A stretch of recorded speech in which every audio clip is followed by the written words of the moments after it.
Bonsoir, merci Joël pour ton invitation à présenter Adrestia. Je crois que c'est ça l'objet de ma présence ici. Et puis voilà, je suis ravi de passer après Nadège parce que effectivement l'adaptation radicale est un mouvement très important maintenant. Vous allez voir qu'Adrestia est une petite association très modeste comparativement. Ce qui est intéressant, c'est de voir les rapprochements, les points communs, et puis il y a un brin d'histoire aussi. Moi, je suis quelqu'un qui a l'idée du risque de déclin ou d'effondrement ancrée en lui depuis l'adolescence. Je suis obligé de passer par moi pour expliquer l'origine de l'association Adrestia, je suis désolé. Et je fais diverses activités, peu importe. Et aux alentours de 2011-12, j'ai souhaité faire des recherches plus spécifiques qui me permettaient de comprendre, plutôt de mettre des chiffres ou des études derrière les craintes que j'avais depuis l'adolescence. Donc en 2011-2012, j'ai lu un peu les classiques, Meadows, Tainter, le Diamond, les livres essentiels, Jean Comici évidemment, les classiques. Et puis des études plus spécifiques. Et en 2013, ça faisait pas très longtemps que j'étais sur les réseaux sociaux et j'ai senti que, à la fois pour moi et pour ce que je lisais un petit peu sur les réseaux, j'ai senti qu'il y avait une demande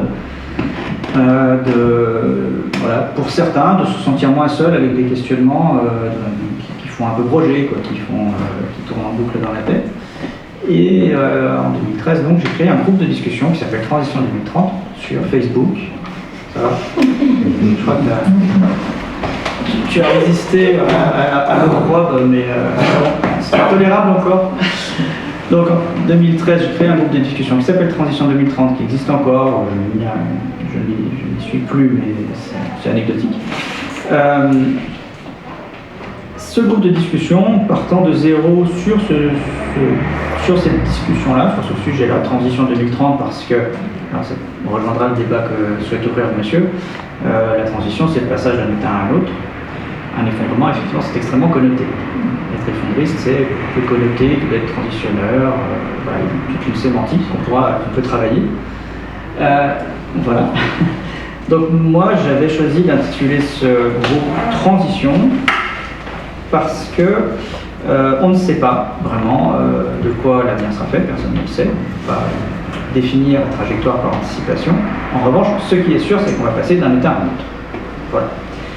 2030, parce que le rapport Meadows, qui était le support bien connu déjà à l'époque, qui était rédigé par Donella et Davis Meadows, c'était vraiment Donella qui était à l'initiative et porteuse du projet.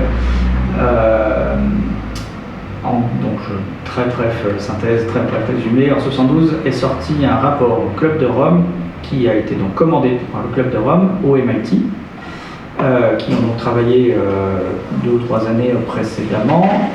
La problématique qui leur était demandée, c'est que se passe-t-il pour nos sociétés à l'avenir en fonction de différents paramètres que sont la limitation des ressources, la puissance de l'économie, certains choix politiques, la démographie, la pollution, les rendements agricoles, etc. C'est pour les paramètres essentiels.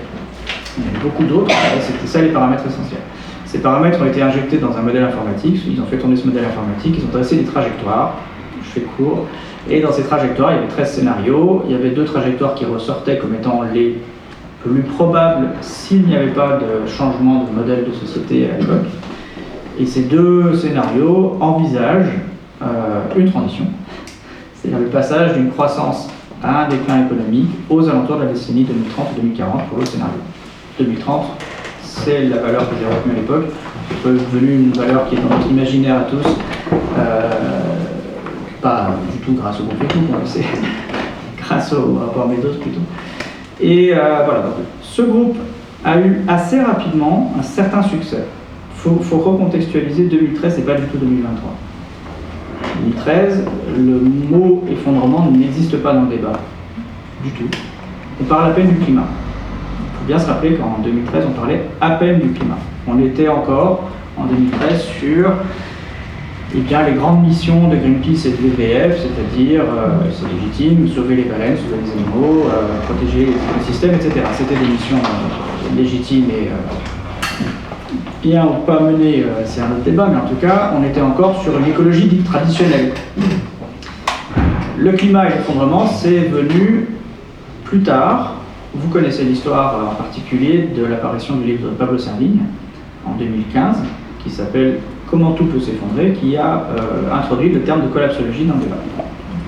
Vous voyez que c'est seulement en 2017-2018 que le livre de Pablo Servigne lui-même a eu une audience conséquente, liée à des phénomènes particuliers, en particulier un été très chaud, la démission de Nicolas Hulot dans cette période, notre ancien Premier ministre qui explique qu'il a lu Gerald Diamond et que c'est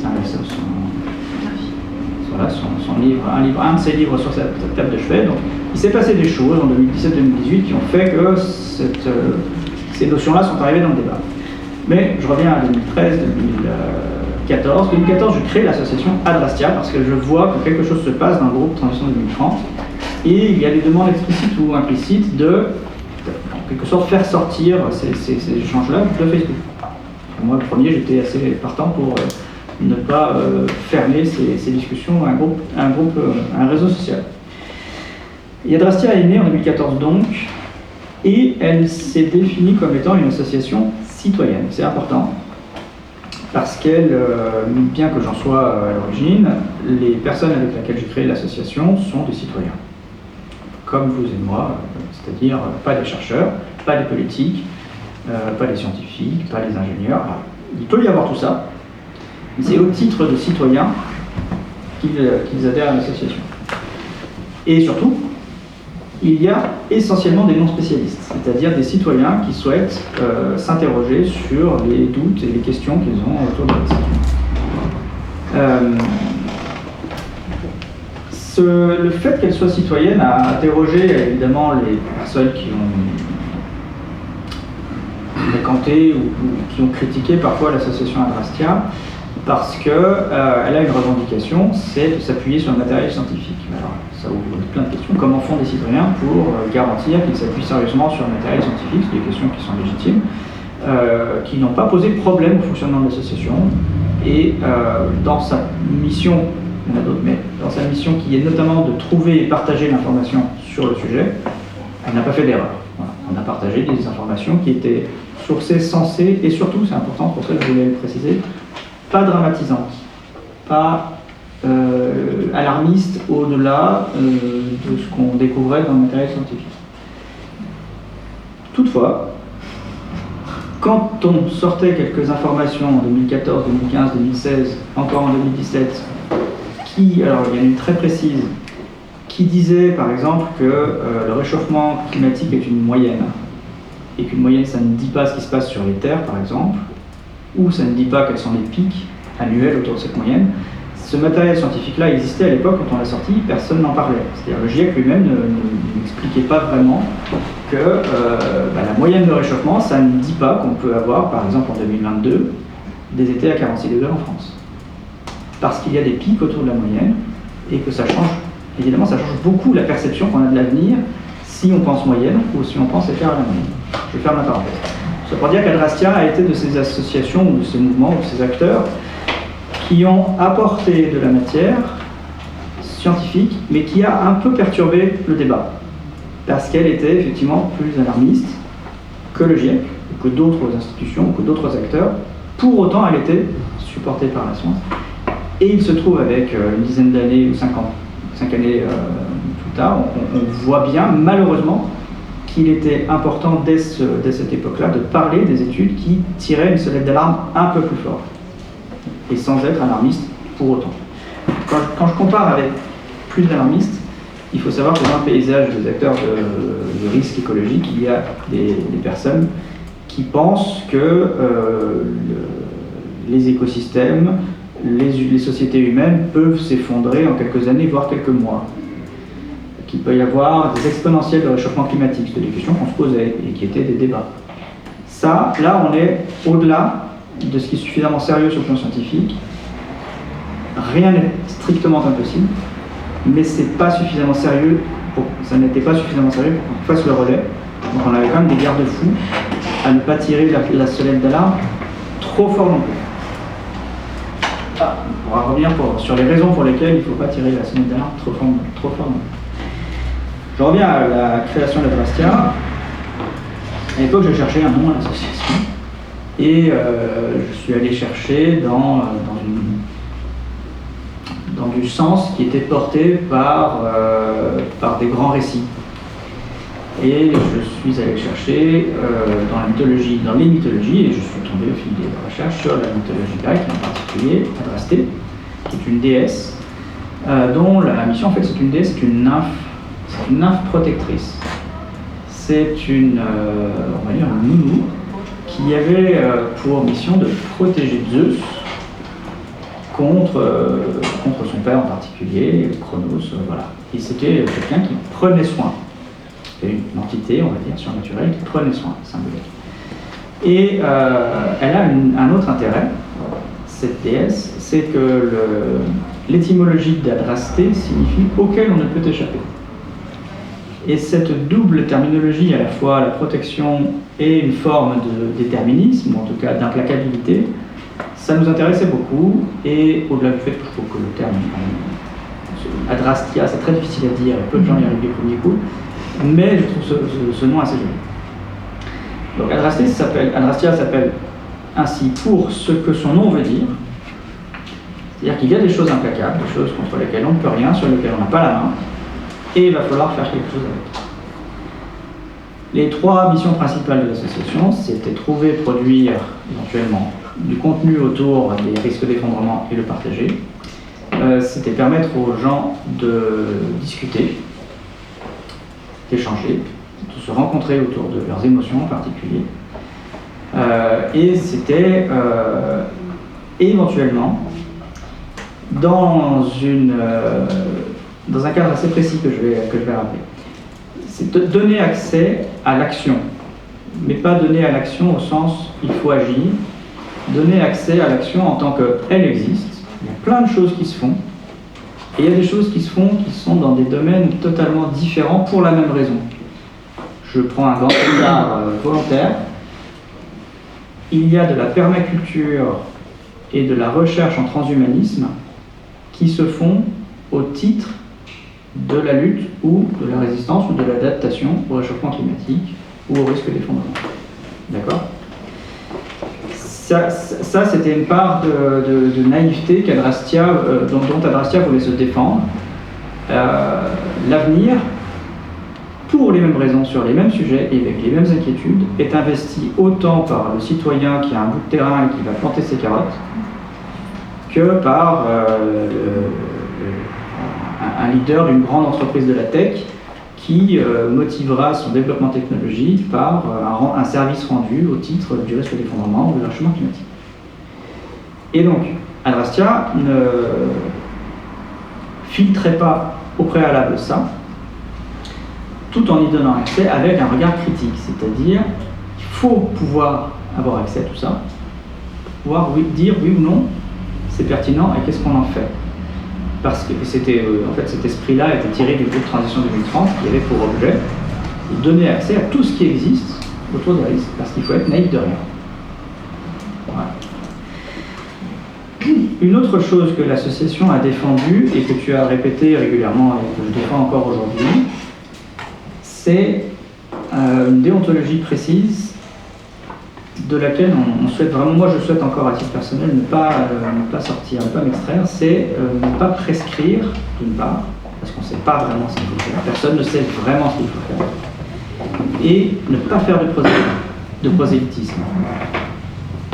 Alors ne pas prescrire, c'est effectivement tangent, parce qu'on a quand même envie de donner des conseils, de recommander, de dire, moi je parlais de la permaculture et de la high-tech, j'ai plutôt envie qu'on mette la priorité sur la réforme des modèles agricoles plutôt que sur l'intelligence artificielle.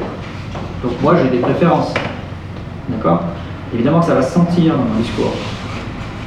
Pour autant, le monde est fait d'autre chose que mes préférences.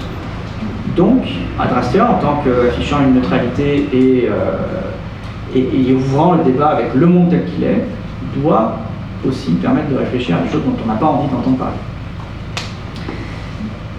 Ça, c'est pour la non-prescription. Ça veut dire que, objectivement, scientifiquement, on ne sait pas, même si on a sa préférence, on ne sait pas ce qui sera le plus vertueux pour réduire ce qui est vraiment le plus important pour Adrastia, réduire la violence, la souffrance des humains et du vivant au cours d'un monde qui va se déliter de multiples façons. Je le répète parce que c'est important. On ne sait pas, par avance, même si on a des préférences, et qu'il y a une certaine logique à préférer la permaculture plutôt que l'intelligence artificielle, on ne sait pas par avance ce qui réduira au mieux la souffrance et la violence. On ne le sait pas. Et en plus, le constat, c'est que le monde est composite. C'est que non seulement on ne sait pas de quel côté il faut tirer le fil, mais en plus, dans le monde, on observe qu'il y a les deux. Il y a des zadistes qui défendent des territoires contre un pouvoir centralisé, par exemple, et il y a un pouvoir centralisé qui va dire votre territoire où il y a une ZAD, moi je préfère y mettre un entrepôt Amazon. Et c'est ce monde-là dans lequel on vit, et on ne peut pas le défaire parce qu'on adhère à une association. D'accord ?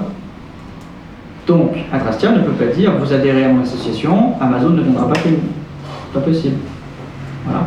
Parce qu'en fait, la raison pour laquelle les citoyens d'un territoire acceptent Amazon sur leur territoire, c'est parce que ils garantissent des revenus, ils ont un emploi, il y a une activité, le village où la ville prend de l'essor, il y a un skatepark qui va être fait, enfin, il y a tout un tas de choses, il y a un hôpital qui va s'ouvrir, des écoles, il y a tout un tas de choses qui, à court terme ou à long terme, apportent des avantages et des désavantages, donc c'est tout des arbitrages extrêmement compliqués. Donc ne pas prescrire, c'est vraiment une mission importante pour Adrastia, ou un cadre important. L'autre paramètre qui rejoint beaucoup d'éléments que tu as donnés aussi, c'est le non-prosélytisme. Pourquoi le non-prosélytisme ? Parce que le risque d'effondrement, de déclin, de transition brutale d'un monde à un autre, c'est à peu près le sujet le plus anxiogène qui existe pour un humain de base. Et il est hors de question qu'au titre d'une association, on aille frapper à la porte des gens ou qu'on leur mette sous le nez dans les réseaux sociaux. Donc, Transition 2030 était un groupe fermé, c'est important. C'était pas visible à l'extérieur du groupe, très important. On s'est toujours interdit d'aller toquer alerter les gens dans la rue ou faire de la publicité sur les réseaux sociaux ou ailleurs pour un mouvement ou pour une idée. Ça, c'est un interdit assez fort, même très fort chez Adrastia. Pourquoi ? Il y a une raison.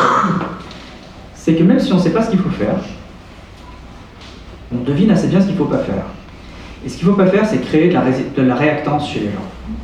La réactance chez les gens, c'est un mouvement psychologique tout à fait normal, qui existe chez tout le monde. C'est lorsque vous recevez un message qui vous prive d'une part de votre liberté ou qui vous prive de quelque chose qui préexiste chez vous, sans vous expliquer pourquoi, et sans vous donner de pistes alternatives au regard de cette privation. Donc, on vous envoie un message qui vous prive de votre avenir, ou de l'idée que vous avez de votre avenir, ou une part de votre avenir, et c'est tout ce qui se fait. Et ça crée de la réactance, c'est-à-dire une réaction opposée, qui fait que la personne recevant un message qui lui ôte une part d'elle-même, va juste rejeter le message, ça c'est pas le pire, mais peut aussi développer une opposition, voire une violence, une agressivité, qui est contre-productive pour tout le monde. Voilà. Et ce mouvement, en fait, on l'a observé si souvent, alors pas dans Transition 2030, parce que justement les personnes qui y venaient étaient volontaires. A priori, si elles souffraient du message, il suffisait qu'elles s'en aillent. On ne leur imposait pas de message. Mais on l'a observé dans les réseaux qui, dans cette période-là, n'existaient pas et sont nés tous peu à peu autour de Code de Servigne, Adrastia, d'autres mouvements, etc.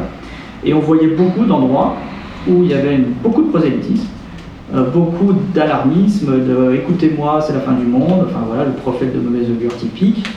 Et on voyait les dégâts que ça faisait, les dégâts émotionnels, les dégâts pour la mission elle-même, qui est de faire au mieux.